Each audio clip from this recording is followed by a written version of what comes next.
Hello po, no? Ah, marami kasi mga division pa ang sabi. Siguro hindi NCR yan.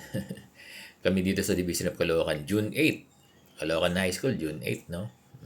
At sa Division of Caloocan, mabilis dito. June 8, natanggap na yung aming 10,000 cash allowance. At alam ko sa NCR din, no? May mga problema yung mga province, no? Na until now, wala pa daw yung kanilang 10,000 cash allowance. Sir, paano po yan? Delayed na po ba? Hindi naman. Kasi ang sabi naman ng guidelines, yung pagbibigay ng 10,000 cash allowance ay magsisimula ng June 8. So kung ibibigay next week, okay pa naman.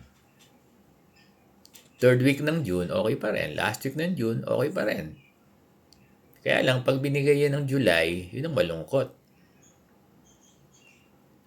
Sobrang delayed na. Dapat hindi.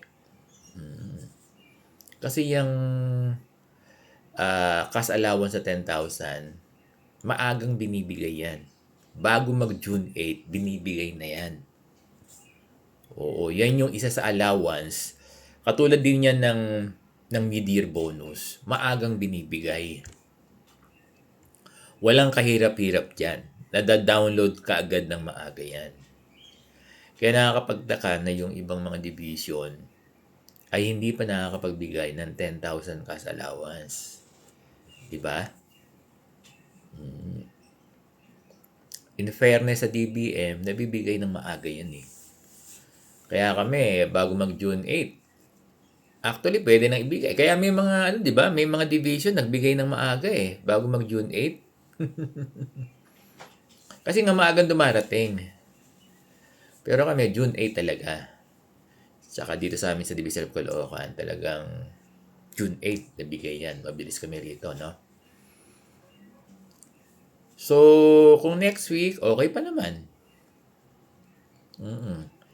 Huwag lang paabutin na sana ng July dahil nakakalungkot na yan.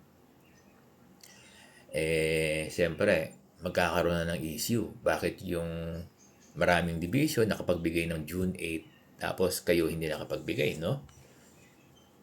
Or, kung ibibigay yan ng July sa inyo, sobrang nakakalungkot talaga.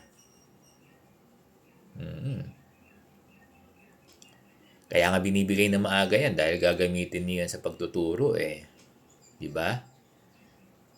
Kaya binibigay ng maaga yan eh. Not earlier than June 8. June 8 to hanggang sa matapos yung June, okay pa. Huwag na lang paabutin ng July dahil nakakalungkot na talaga yun, ano?